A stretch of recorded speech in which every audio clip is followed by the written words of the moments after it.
my favorite style, which is my dream to be in, I would love to be in a horror performance capture video game. That is like my dream job. I want my guts to be cut open and just oozing out, and like my character essence and all that. That's my like dream, is to like be gorily killed in like a horror performance capture video game. Ugh, would love that. Very nice.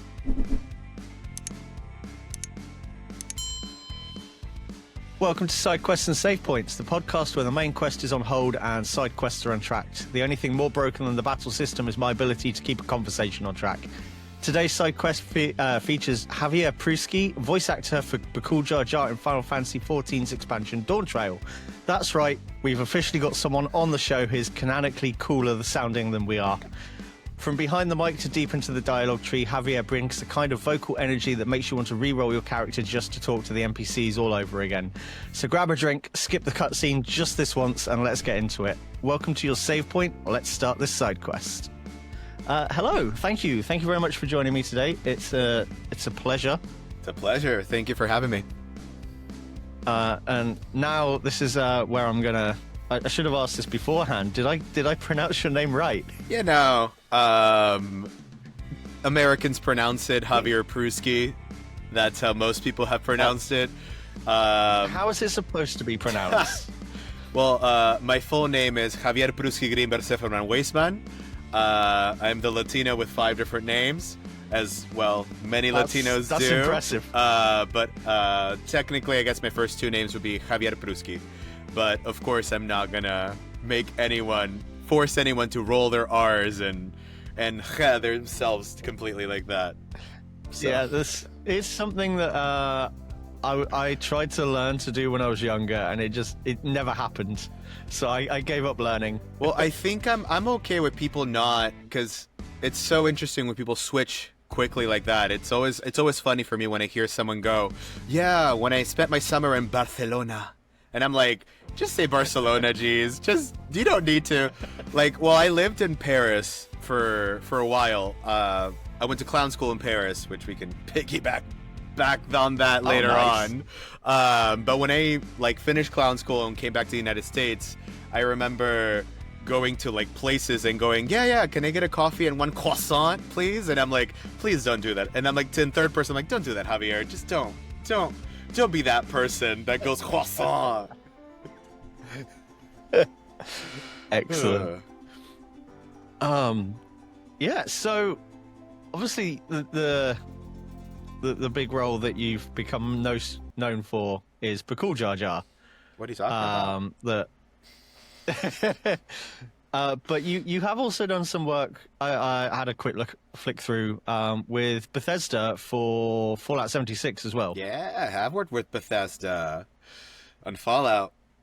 So before we jump into the never-ending cycle that is Final Fantasy, I'd like to hear a bit more about how that opportunity came about with Bethesda, and how did that happen? Let's see. I am part of the expansion called The Pit of Fallout 76, which is very funny when I go to conventions and then they see, because one of my prints is from Fallout as my character, and then people always go, "Ooh, which Fallout is it?" And I'm like, "It's 76," and they're like, "Oh," and I'm like, "Oh, okay, I'm sorry, it's not 4." I didn't get a choice. It's not like as actors we go, "Oh no, 76 pass. I'll go with this one that apparently people really like a lot more." I think they're both wonderful, but it's Fallout 76, The Pit. Yes. I did play it when it first released, and it wasn't great. But I went back to it last year with a friend for a while, and it's improved so much. So it went from like Final Fantasy 1.0 to the new one? Yeah.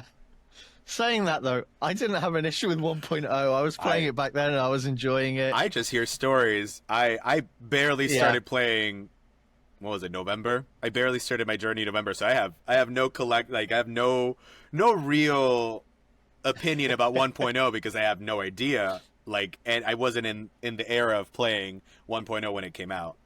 Yeah. But 76, because No? we're gonna get on that talk for a while, aren't we? It was wonderful. It was how did I get off? It was an offer. I remember that. It was one of those sweet moments where they've known me from other games, and they offered me the role from my knowledge of my other games and my work, which was the best kind of job offer there is one that you don't audition, one that gets you the role because they know you from other places, or they've heard of you, or that you got recommended. So it's one of the most beautiful moments, is to not have to audition for something. It was very straightforward. Session, did it, recorded, saw the end product. Fingers crossed that my character wasn't replaced or cut, or it was my actual voice. Yeah. When I saw like someone's playthrough of like 7 hours of it, I finally saw my character in it, and I was like, oh yeah, that's my voice. Thank goodness, that's me. And then I can tell people about it, I guess, since it's really my voice. So how do contract negotiations differ between asked to do a role that someone specifically sought you out for to auditioning for a role? Is there much change in how they process it? All I can speak of is my personal experience. Yes. Because I know everybody, like if you ask Matt Mercer what his experience is, he'll have a very different opinion and experience on that. So all I can speak of is my experience, particularly on how it happens. But because I'm not, like, I've built a name, but I'm not a name. I'm not over here, yes, Scarlett Johansson life, you know, it's like... Yet. Yes. That's my goal. ScarJo, I want to be in that level right there. But because I'm not that kind of structure in my career, it's not much of negotiation. A lot of times this is the budget, this is the standard, this is scale. If it's union, this is the standard for non-union, this is the standard for XYZ. Do you accept, do you not accept? And sometimes you get to have a conversation, but most of the time it's like, this is what it is. Most of the time, I would say 99% of the time, it is the standard. They're not going to get you below standard. They're not going to, but a lot of times, unless it's something specific, like I have to sing, it's motion capture, I have to, it's like particularly strenuous on the voice, but it's all screaming. Unless there's something that is very uniquely niche specific, most of the time it's going to be a standard rate of across the board. That being said, if they're open for negotiation, that's great. But usually my team lets me know if they're open for negotiation, or they're like, hey, it pays what it pays. It pays the normal standard rate, so why not? And of course, I mean, I'm not in the place, again, that I'm not in the place where I'm like, nah. I mean, I can still choose and pick and choose roles, whether I'm in the place in my career where I do get to pick, hey, this doesn't scream something that I want my brand to stand for, or, hey, let's see if there's another character in roster that they would be willing for me to read for or be considered for. But overall, I'm not in that place where in my career yet, where it's like Scarlett Johansson negotiations. Like I said, that's my personal experience where I'm at now in my career. That being said, a year from now, who knows what comes out? Can't say anything yet, but who knows where my career will be. So you said you just started through your own playthrough of 14.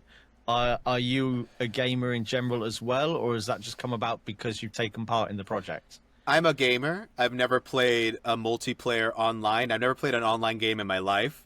It's always been like RPG or like Mario Party sort of style. Like my all-time favorite game is Kingdom Hearts, so it's still Square Enix. That's my all-time, but it's one-player RPG. Whereas, and if I'm wrong on these labels, please correct me, because I may be saying first-person shooter, and they're like, that's not what that is. And I'm like, cool. That's nice. I always thought of myself as a nerd, a gamer, an anime nerd, things like that. And then after doing conventions, meeting fans, and then even meeting other... There's a whole nother level. Yeah, meeting other voice actors, and I'm like, oh, got it. I'm actually just the cool kid in this realm. I'm not like the super nerd in this realm. Got it. because it goes much deeper than what I thought I was. So in that case, what was your first console and first game you played, if you can recall? I believe I had the Family System, which was a very long time ago. I had the Nintendo, I had Family, but I don't remember much of them. So I think the first thing I remember is probably Nintendo, and it's probably the one that is in my mind is Mega Man or Bomberman. But I don't think that was Nintendo in the first original one where it was like gray with the purple buttons. It was like just two buttons. Yeah, that was Nintendo. Yeah, it was Nintendo. I mean, like Nintendo 64. I think I can't remember where Bomberman was in that. But I remember maybe. Oh, I did have computer. So maybe it was Sonic, like the old school Sonic, where you kept getting hit and all the rings came out of you. So maybe either Sonic or Mega Man. I want to say it's one of those two. The ones. Yeah, so it could be NES. One of those two. I feel like is my first memory. I want to say Mega Man was around a lot before Bomberman. So probably Mega Man. I mean, I always played like the games in like arcades, so I do remember playing like Street Fighter, things like that. I had the floppy disk version. Did I have the floppy disk, or maybe I had the CD version? I'm aging myself quickly over here. I remember the CD version of Where is Carmen Sandiego was one of my favorites as well, where you learned about cultures of different worlds as you try to either you work in her San Diego or you try to like capture her. Ugh, it was a long time ago. Wow, this is memories. Speaking of aging yourself, I saw a video the other day where someone had an actual floppy disk, and someone was like, "Wow, you've 3D printed a save icon." Yeah, and then they thought, oh, never mind. Yeah, so they didn't put two and two together that the save icon is actually an actual product. It is based off something. Maybe I would maybe think the same. I don't know. Like I said, some of these things, it's like me thinking of Sonic was a memory that just got back when you asked this question. I remember Bomberman, but I don't remember. I hadn't remembered playing Sonic until you said it, and I was like, oh yeah, I did play that growing up. I remember failing a lot. I even remember playing like the Aladdin and Lion King one, the Lion King where you. Oh, they were hard. I have them now on my Switch because they were like re-released it, like the revamp, same thing, remastered, or I don't even know what it's called, whatever version they call it. But it's still super hard. Too many terms. I still die so much. I don't think I ever completed. I didn't have Lion King. I had Aladdin, and I don't think I ever completed it. I've never been a 100 lost or destroyed. I've never been a 100% kind of guy on games. It's always been I love seeing the story. I like seeing the arc, the journey, and then once that's done, I'm like, I don't need to get every single, like I don't know, in Kingdom Hearts, go through every ship and do every modification and get every kill every heartless here or there. I'm like, no, I got the story. I'm good. You're in it for the story. I'm good. So when did you develop the interest into RPGs? Because you said Kingdom Hearts is your favorite game of all time. Yeah. What other RPGs? What was your history with RPGs in general? Was that my first RPG? It'd be a good one if it is. Probably, maybe it is. I was young. I was probably like 10 or 8 when it came out. I don't know. When did it come out? This is a great fact that we don't know. We will find out very shortly. But yeah, that could have been my first, and then so that'd be PS2 regardless. 2002. 2002. Yeah, so I was in my not even teens at that point. So that's probably was my first one that I aged myself, or I aged myself old, like younger now. Now I'm younger. Yay! I was 14, so you're making me feel very old. But yeah, so probably the first one. I would say that's young enough for that to be my first one. I know I was always a Disney fan, so it wasn't the Final Fantasy aspect that brought me into it. It was the Disney aspect that brought me into it for sure. Because I know they combine the two, right? Yeah. So where did you jump from there? What other series have you played through that you can think of off the top of your head? RPG. And Horizon Zero Dawn. Remember playing that recently. I have to go through my mental journey. Um, oh, I know I played a couple. I just can't think. Right now, I went through Hollow Knight, which is like a indie RPG, I would Yeah. say. Um, which I love. I love the indie games. Um, I love puzzle games. So there's these two games that are like puzzly that have a story plot, and one is called Hue. If you played it, Yep. I've heard of it. I haven't played it. beautiful. And the other one is Typo Man. Um, again, like just these weird. I would say I don't know how popular they are, but I like puzzles. So it's like one of them is a color puzzle, Yeah. one of them is a word puzzle. Like why not? I'd play Wordle every day. So Fair enough. Sudoku is my favorite travel game. I would say that. Um. Hey, Oh, let's see. infinite possibilities of that, so you'll never run out of I puzzles. don't know if they're RPGs, but let's see. Games that I've played on my Spider-Man. I've played. I played through that. Um, Until Dawn, which I don't know if that's an RPG or more like a choose your own adventure, sort of like Yeah. cinematic adventure, I would say. I have The Quarry, which is what I want to play next, which just came out a while ago. But I Yeah. like my favorite style, which is my dream to be in. I would love to be in a horror performance capture video game. That is like my dream job. I want my guts to be cut open and just oozing out, and like my character essence and all that. That's my like dream, is to So like be gorily killed in like a horror performance capture video game.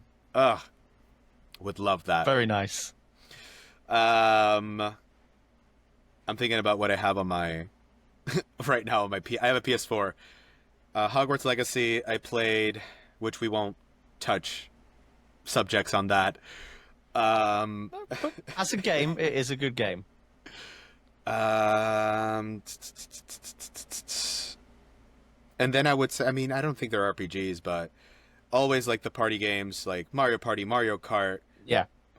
Donkey Kong, Bomberman, Mario Wonder. I played recently and played through it. Um, yeah, no. I know there's a couple more RPGs, but they're not. They're slipping my mind. So maybe they'll crop up in the course of conversation.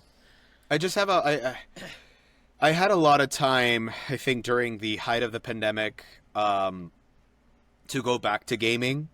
It's sort of like I was a gamer up until college, and then college happened, and college is college. It's a lot. College happens. College is Yep. college, and I didn't have that much time other than like playing Super Smash Brothers and Mario Kart with my friends, things like that.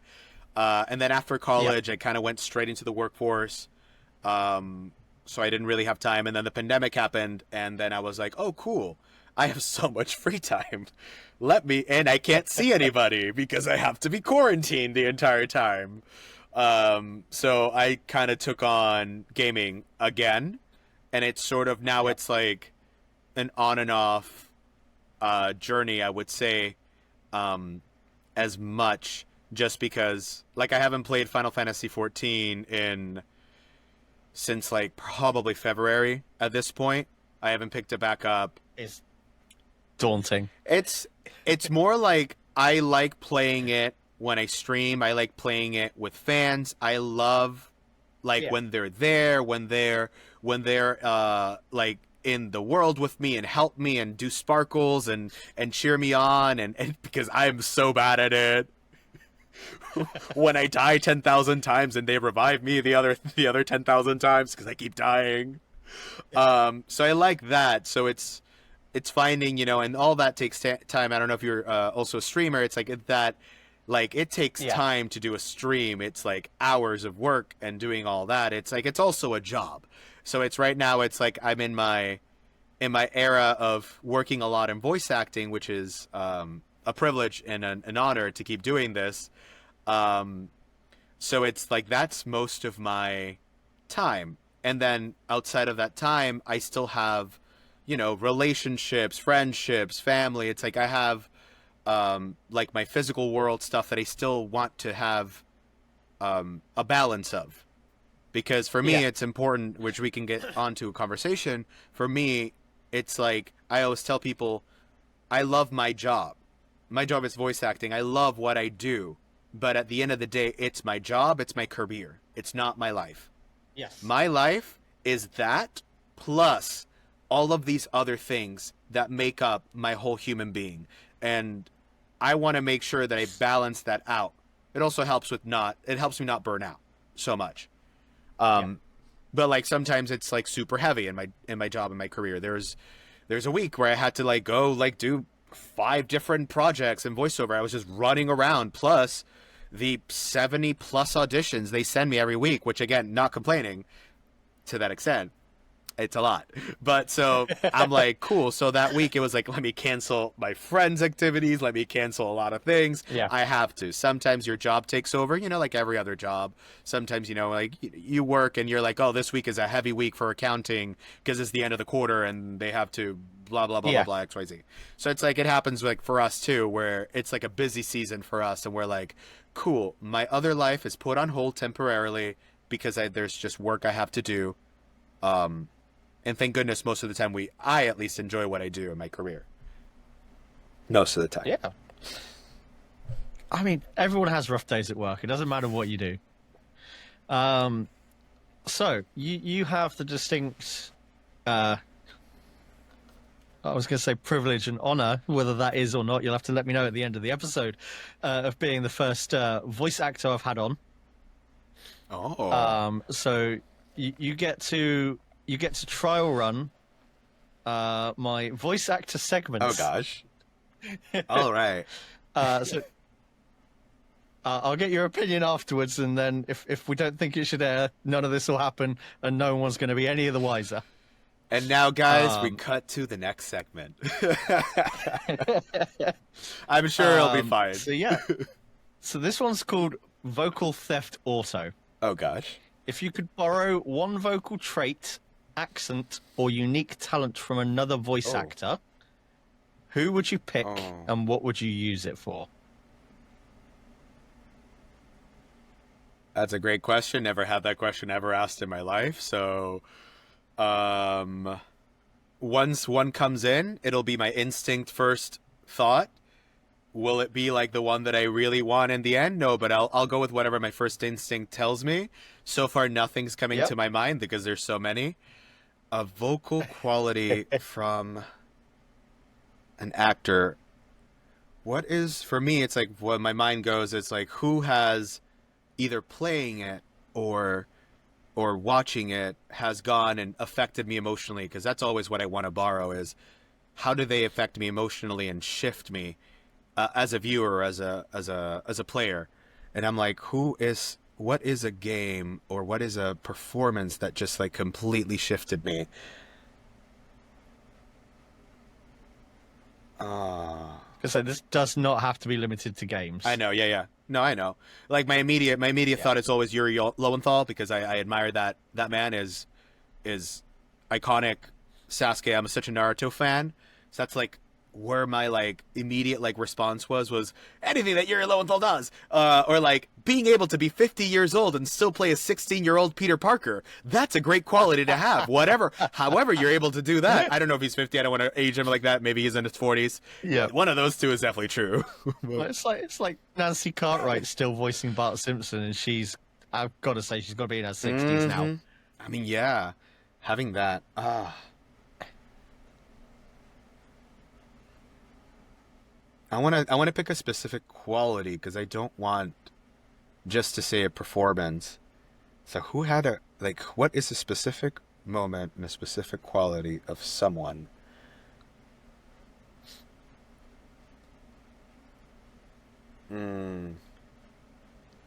This question might need to be a little bit more specific.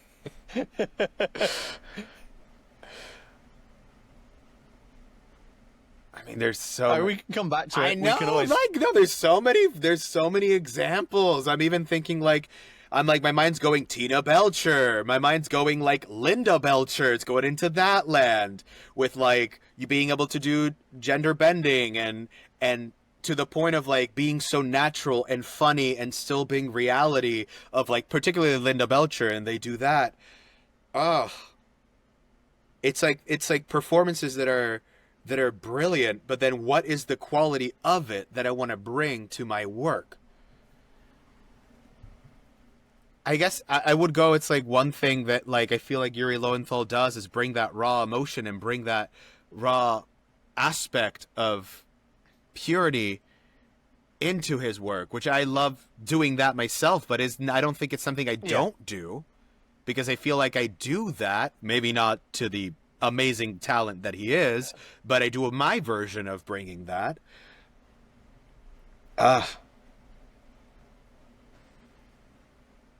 It's like I'm just thinking of amazing performances, because if we're even going to do not voice acting, Stephanie Hsu from Everything Everywhere All at Once Stephanie Hsu is one of my most favorite actresses. I think she is the best actress of my generation, 100%, hands down. Like, I've been following her career since she was the computer in SpongeBob, Karen in freaking SpongeBob the Musical in Broadway. It's like I've been following her career forever. And when I saw her in Everything All at Once, I was like, I was blown away with how she can be so funny, yet make me cry. And it's like Emotional. it's like it was so the verisimilitude that she brings in her performance. And I say, if I want to have like a performance like that in my entire life and get that opportunity and chance, would be to do something like Stephanie Hsu was able to do in Everything Everywhere All at Once. It's like, but again, it's like, what am I? The question is, what can I steal in a way? So I guess that freedom of being such a badass person and like not having any kind of fear or repercussion of how the audience is going to take you. It feels like she like threw caution to the wind in that performance and went, you know what? I'm going to be bat crap crazy. I'm not going to use the cussing words as we are not supposed to sometimes. Not my sailor mouth. On here. As I'm over here like censoring myself as I speak. But bring that aspect. It's like, and again, these are just performances that have stood out for me over the years. I don't know if I answered very well, but you know, Yeah. So just the. I think I'm bringing like you said, the. not saying that you haven't done it, because you did, especially with Bakool Ja Ja. It's like for me, just my most favorite things from actors is when they bring that raw emotion from them, like that complete, like here are my guts, see them, and enjoy them, make fun of it or hate it, love it, whatever you want. But here is everything I've got. Like, here's all my raw emotions in front of you. Now, like those are my favorite performers. John Leguizamo, if you've ever seen one of his one-man shows, he's one of my people that I aspire to in like my life. He did Freak. He's done many one-man shows, but Freak is his first baby that he did, which I did in college. I did a performance. I did a production of it. Produced it. It was a good time.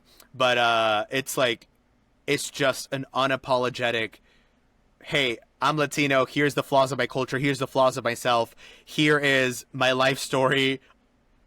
And also, he's a comedian, and here's jokes about it where I'm making fun of myself and inviting you to make fun of it as well.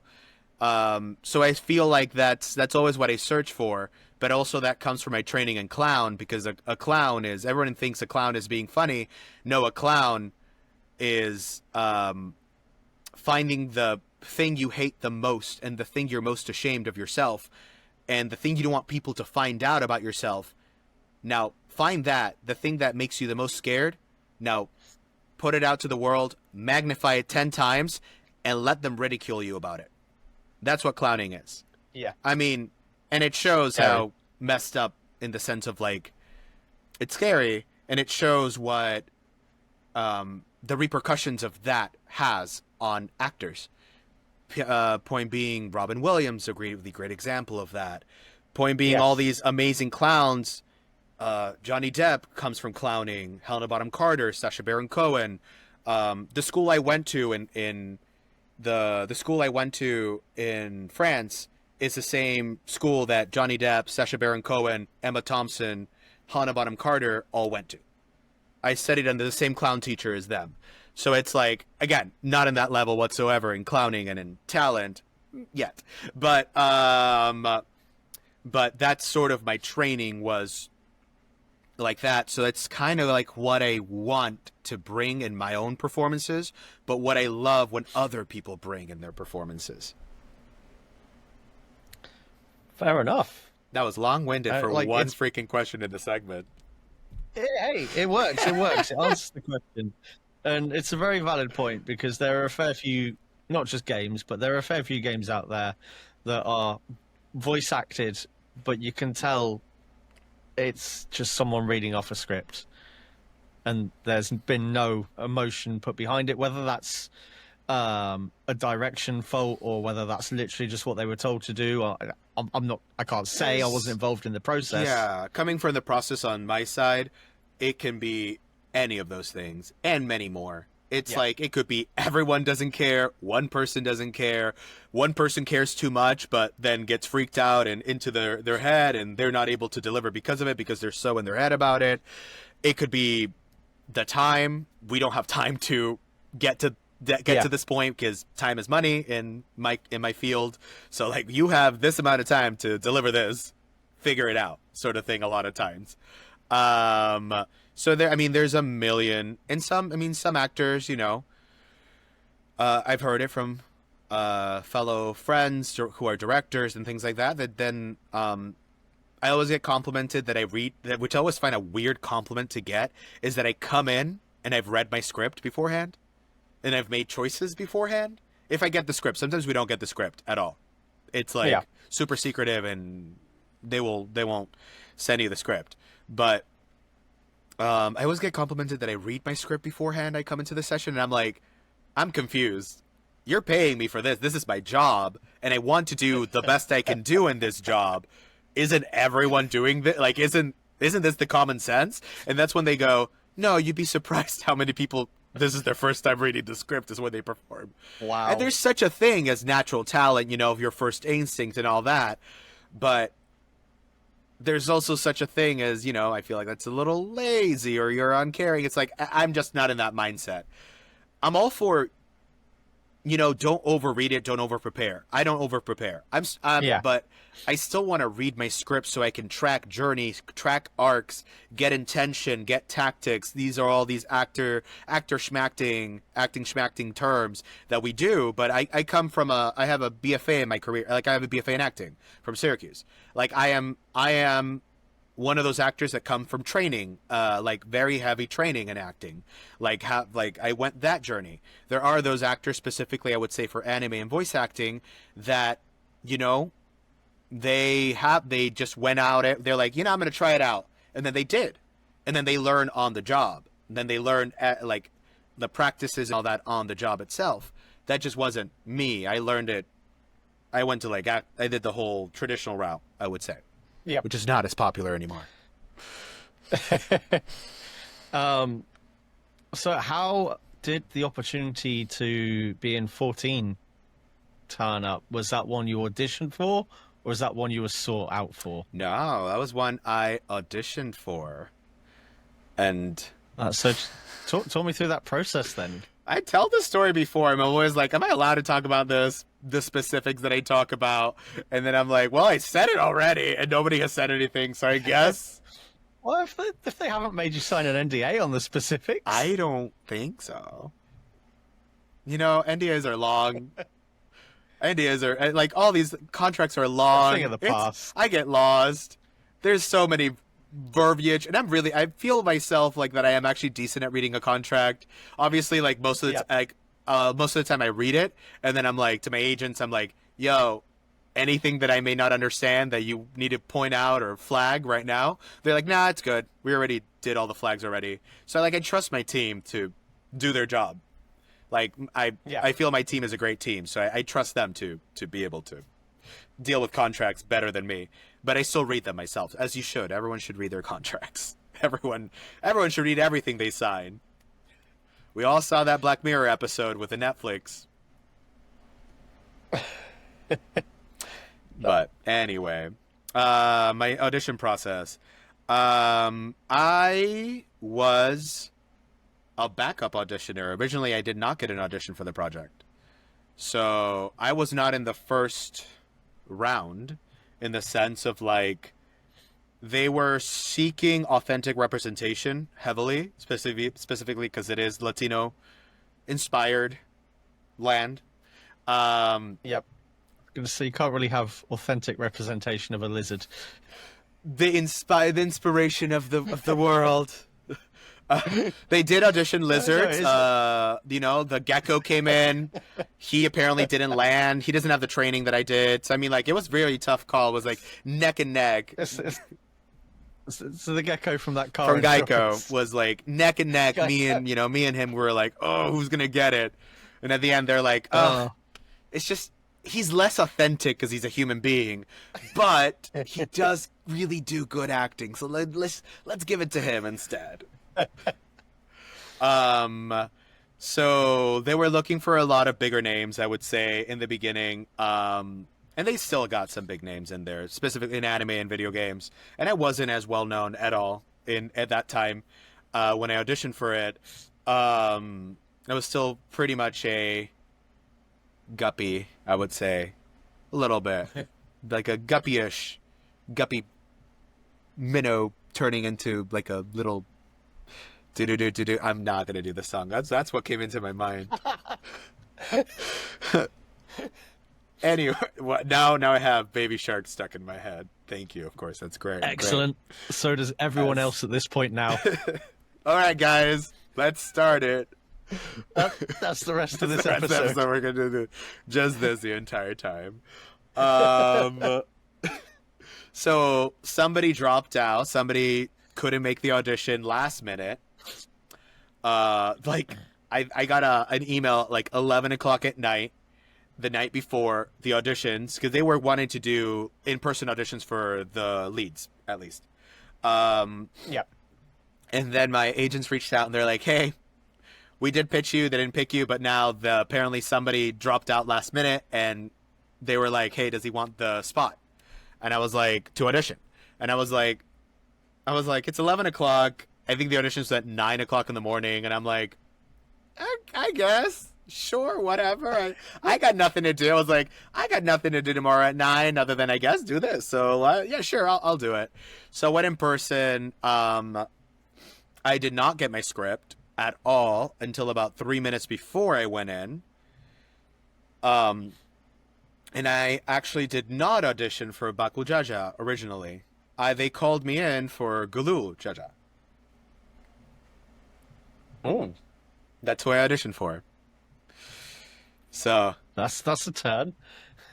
So I went in, met the localization team, the director, and then I did my choices that I had to decide, because I had about 3 minutes to decide choices and everything. So of course you have to go through your instincts. We were going through it. It felt one of those rare auditions where it was like I very much vibed with the team. My choices were being well received. Based on my choices, the director had an idea to go this way. It was one of those auditions with so much give and take, so much fluidity in it, that I felt so comfortable. I felt comfortable in my skin, all of this. They told me right in the moment, they were like, hey, because I was practicing it in my American accent. They're like, hey, by the way, we want these characters to have a Latino accent.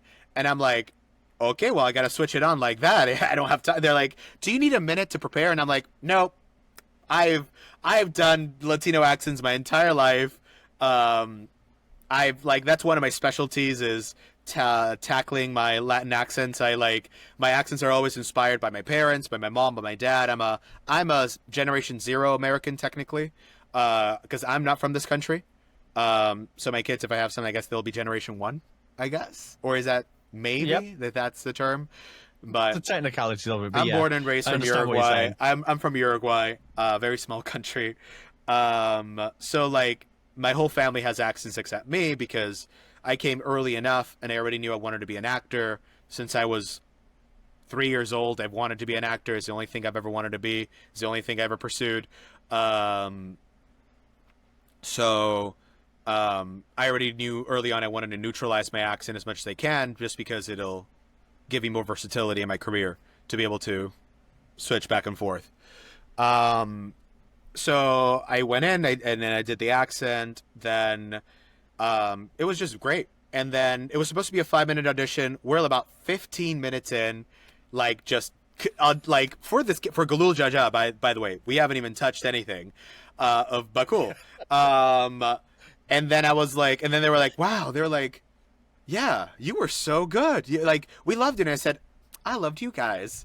And then I said, okay, bye. Maybe call me. And then as I'm walking out, I believe it was a localization team that said to the director and said, hey, hold on 1 minute. As I'm literally walking out of the booth. And they're like, hold on 1 minute. And then turns to the director and goes, what about him for, and now they said the name, Bakool Ja Ja. Again, I don't know anything, what's happening. I don't even know what game I'm auditioning for.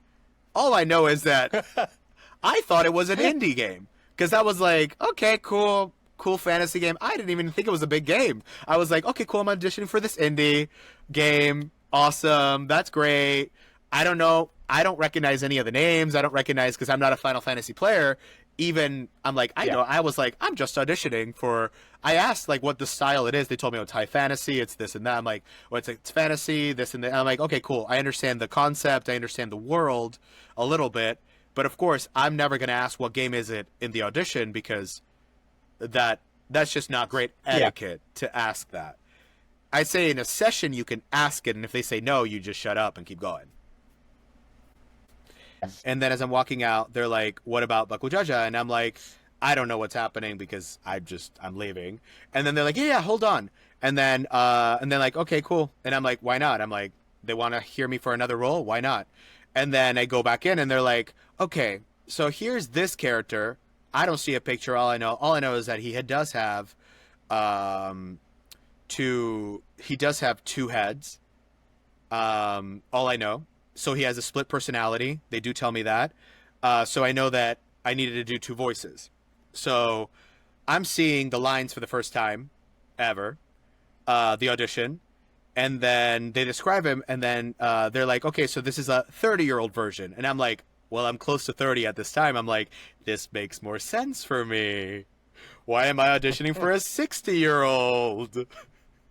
30 makes more sense for myself. So then we do it.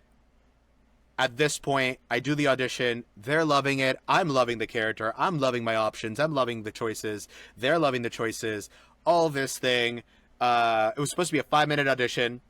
We're now at 25 minutes. So I'm running over.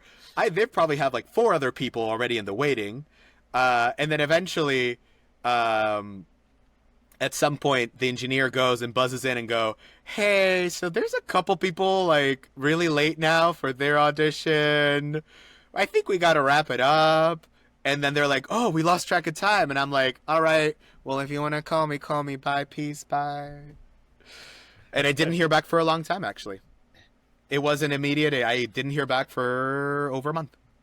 So. Is that normal? I guess with the amount, because would the people there have been the ones to make the final say, or do like all the auditions, would they have been sent back? They would. I mean, I think there's so many. I don't know specifically how it works after that, because it's above my pay grade. But I would imagine that they would probably have to go through the people who have money and put in the money, the producers, the writers, the creators of the character. A lot of times the writers of a specific character have a lot of say, because I worked on some games that I go in for a character and they're like, and by the way, here's the writer of your specific character. They loved your audition. A lot of times you actually like work. The writer of the character for specific segments is there to give advice on how they wrote their character of that specific sequence. This is particularly true, I think, for multiplayer quests-driven games, because quests are by specific writers a lot of times. So that specific character for that quest, if you so choose to go to that quest, a writer specifically has been assigned. So maybe they may have a lot of say in who they pick or not pick. Again, this is my understanding from working in the field. Yeah. I could be wrong. Not a definitive answer. Yeah. But it was great. I mean, and then I went in, and I guess there's more to say, obviously, about how I recorded in session and all that. That's just my audition story. Yeah. So how far in advance to the game releasing did this take place? Dub games, even though I never heard the Japanese version while I was recording, it was my own interpretation. But it's technically still a dub from Japanese.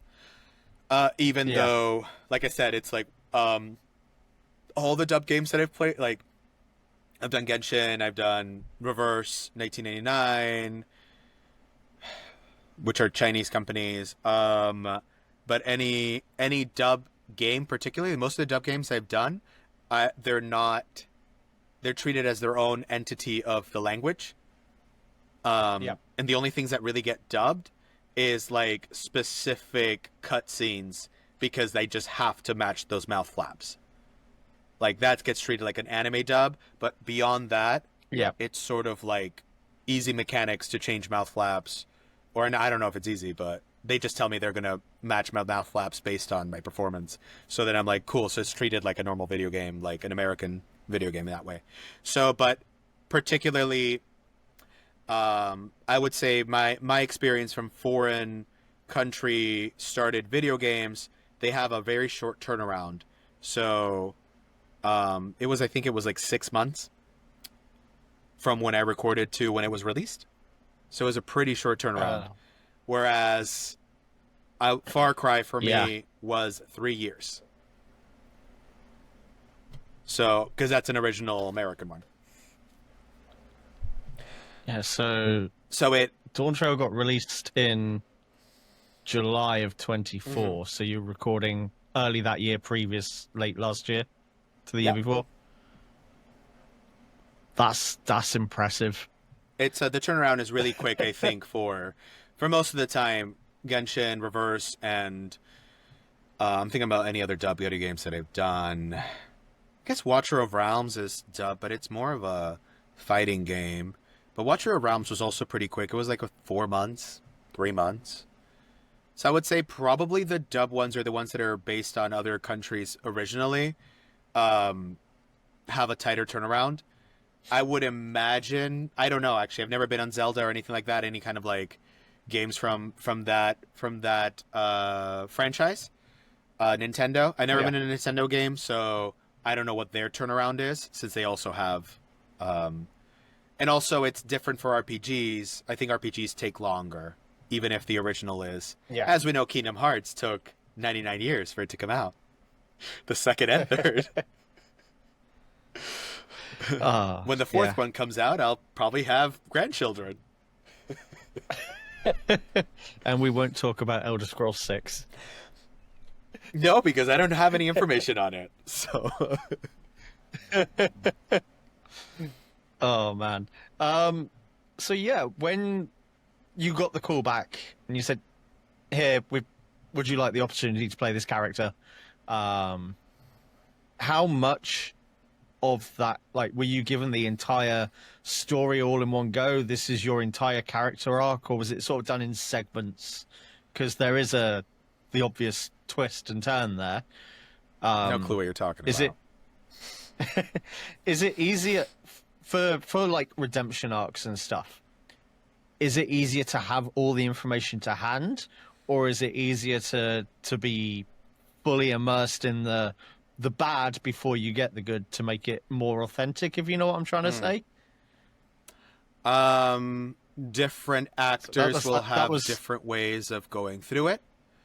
I'm always like giving a little like disclose, like full disclosure, or like little caveat, like here's the fine print. Anything I say, even when I like teach, sometimes I teach voice acting, and I always tell people anything I say is not the word of of the Almighty. It's just my word. Yep. Everyone will have different opinions. So take everything I say with a grain of salt, but I do work in what I do, so I do know what I'm saying in many ways. So, it's a toolbox. Put it in your toolbox and use whatever you need. Same thing with this. Everyone is going to have their own opinion of what works for them. So what I'm going to say is how I like to work in my process. Yep. And what works for me, which is different from other people. I prefer to have the whole script. Okay. Particularly, so I got the full script a couple days before, which is 200 pages, which is a lot to do. Was that for the whole of Dawntrail? No, that was just my your part. stuff? Was 200 pages. Wow. So I like, and I didn't have as much time as I would love, because, when you're doing a play, or when you're doing, primarily a play, when you're doing a play or maybe a pilot for on camera, you have a little bit more time. You're working through it in rehearsal, everything before you put it up for film, before you put it up on previews and then performance. So you have time to work around a lot of things. This is obviously like, I'm going to my session. This is the final product that I'm going to do. So I'm like, cool. So I have very short time to prepare a very big arc. Because at the time, obviously, I didn't know that my character had an arc. I mean, my first time reading it through, I like to read scripts 3 times. At least. Yep. So once will be just so I can be a spectator, just as an audience member, in which I'm going, ooh, what? No! What? Shut up! That can't be right. All my version of me being an audience member. So then I read it once like that. Then I start reading it a second time, and now the second time reading that character, I'm paying attention to the character. I'm paying attention to his relationships with other characters, with significant others characters, like parents or friends, things like that, lovers. I'm starting to pay attention at what changes, how his mind is working, what is going through his body, his mind, things like that. I start making choices. I start seeing it more of that particular point of view of that character. That's my second time reading it through. My third time reading it through, now I'm getting down to work. Now I'm getting down to, in each scene, what do I want? Am I getting it? How am I getting it? What choices am I making throughout it? And now I'm also taking into account, what is my journey? What's the overall arc and journey? And particularly for a redemption arc character, it changes. For a hero character, a lot of times it's like very straightforward, especially, like an anime, that hero character like Tanjiro and Demon Slayer, and it's like, it's very straightforward what they want. And it's kind of unwavering in many ways. For an anti-hero, for a redemption arc character, what he wants is going to change. And for him, it changes quickly after trauma that happens later. And then it completely changes completely. So there's a lot that I think goes into effect in thinking what this arc is. Because I'm thinking about, what is this arc as an evil character, as a quote-unquote evil, as a misunderstood, more as I like to call it, as that a very dark point of view. What is that arc? What is his intention? What is his overall like need and want and drive? Now when it changes, what changes, and what of that rainbow that's right there starts connecting, and what gets shattered? What colors are going to start going into the new journey, and what colors of that rainbow is going to have to change colors, disappear, break? What happens? So now I have to like completely think about all this. And not only that, but I love a well-written character and a well-written journey that has breadcrumbs, that then has a replayable value. Or for me, I'm like, what in the story, and this is me as more of a producer side, a director side in me, rather than the actor side, where can I start leaving breadcrumbs? Well, my accent comes out. When can I start leaving breadcrumbs, little nuggets, cracks, I like to call them, crack in character? Because for a character to shift that that drastically, there has to be cracks in his like morality system already. And this goes from a hero to a villain, from a villain to a hero. There has to be cracks in what they truly believe in. And when does it start cracking? When does it start showing? And so I had to make really quick choices, because I did not have much time, of when am I going to show these cracks so that when people see the shift, if they want to replay it, they can go, ooh, I saw that. Or like it goes like, ooh, there's something showing there right there. Oh, there's a little something in the shift in the voice that could be something. And everyone's like, oh, did he plan it? I'm like, or was it? I'm like, yes, I did. It was a well thought out plan. Now that being said, I'm not gonna lock myself in, because at the end of the day, I have yet to talk to the director about this. I have yet to talk to the localization team, the writers. I haven't talked to anyone. The game is a collaborative process. Video games are collaborative. Video games is a team effort. So I'm just one wheel of this entire machine. So yes, my opinion matters and what I want matters, but at the end of the day, it is a team effort. And also at the end of the day, you have to understand they're your bosses. So if you have this decision made and your bosses go, that's not what we want, you have to give up. You have to give it up. You have to either ask for a compromise, or you have to give it up and be like, cool, you're my boss. At the end of the day, this is the job. It's a creative job, but we all have bosses. You're not going to go up to the CEO of your company and go, no, I think I know better. We're good. So taking that in mind, thank goodness for me personally with this particular game, it was very collaborative. The director and the localization team, we were in discussions constantly about choices, about things, about that. But I came in with an open heart and an open mind to adjustments, to new ideas, to things. I wasn't going to come in locked, but I wanted to come as prepared with this journey as I could. So that's just my journey of how I like to create characters, because I love anti-heroes. That makes sense. Creating I think, so much more fun for me to have a villain character, because nowadays most villain characters are not just evil. They have so much substance in them and all that. Personally, me watching Demon Slayer, I love the villains more. I love the demons, because they have that little moment at the end where they like, everything gets revealed. And they're like, I'm actually a good guy, just misunderstood. And so like, I love watching Demon Slayer. Like, I love the villains. Their stories are so much more interesting than these heroes with the one-dimensional capacities. Train of thought. Little bit. So when you were reading, recording, and all that sort of stuff, was it you by yourself, or were there proper reads with the full played out scenes with the other characters? It's always, for me, it's always by myself.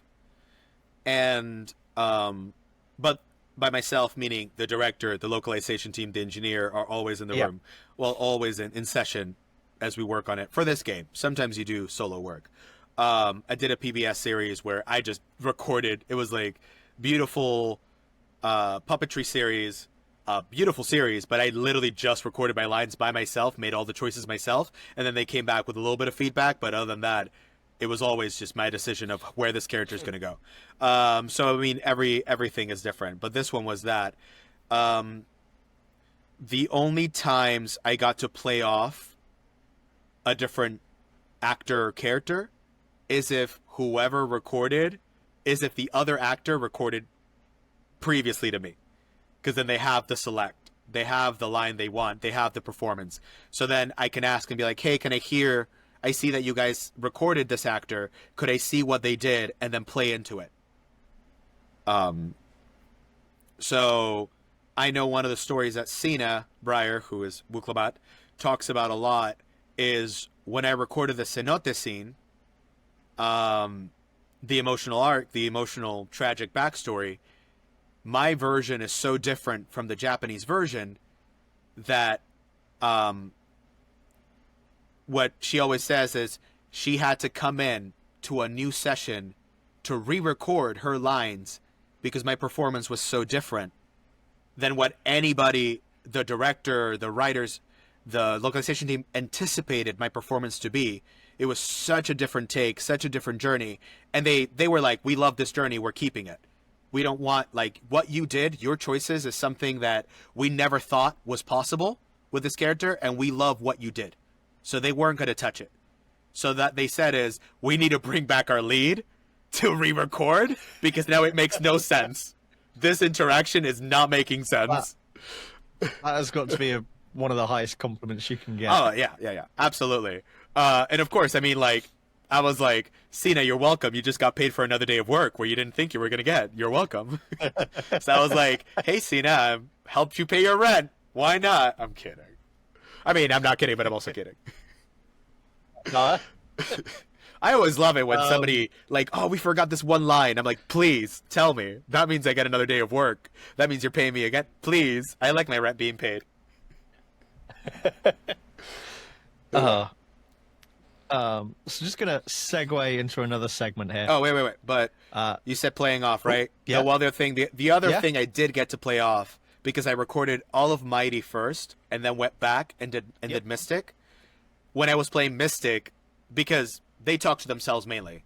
They love talking to themselves. Yes. Especially Mystic. Mystic is like the little devil that always whispers at Mighty's ear.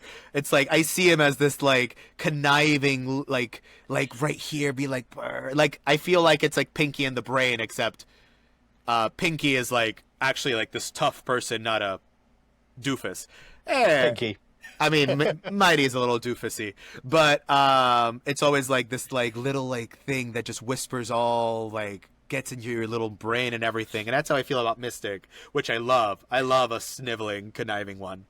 And so I got to listen to my own recording whenever I was playing Mystic, because I had Mighty recorded. So I always was able to play off myself and know what I did and able to go interact with myself.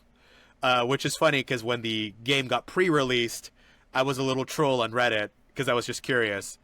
And I was like on Reddit, and then people were going slightly crazy about Bakool Ja Ja already, and then I just remember people going, "Who are these two actors?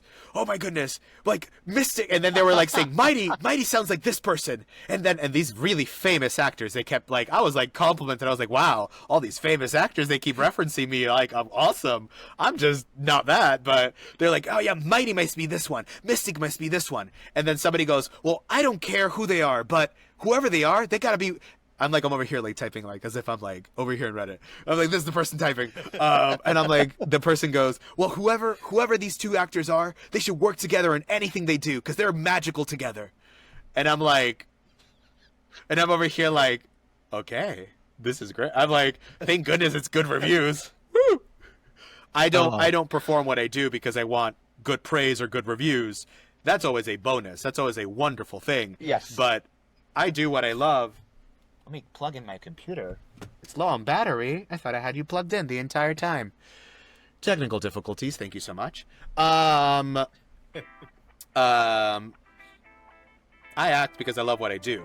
If it's not clear how much passion I have and how much love I have for what I do, I think it's pretty clear that I love my job. I love creating these stories and playing make-believe and using part of my lived history and imagination to create this. So it's like I do what I do because I love what I do, and I think it's beautiful. Acting is a beautiful, beautiful artistry and a job. People liking it, that's just a wonderful plus. And that's where we're going to pause this side quest. Audition mix-up, Reddit sleuths, and the unexpected joy of voicing both ends of a conversation without anyone noticing. But don't worry, we're just getting started. In part 2, we dig into even more voice acting chaos, studio stories, and maybe some cursed character wish lists. So hit that next episode like it owes you Gil, and we'll see you at the next save point.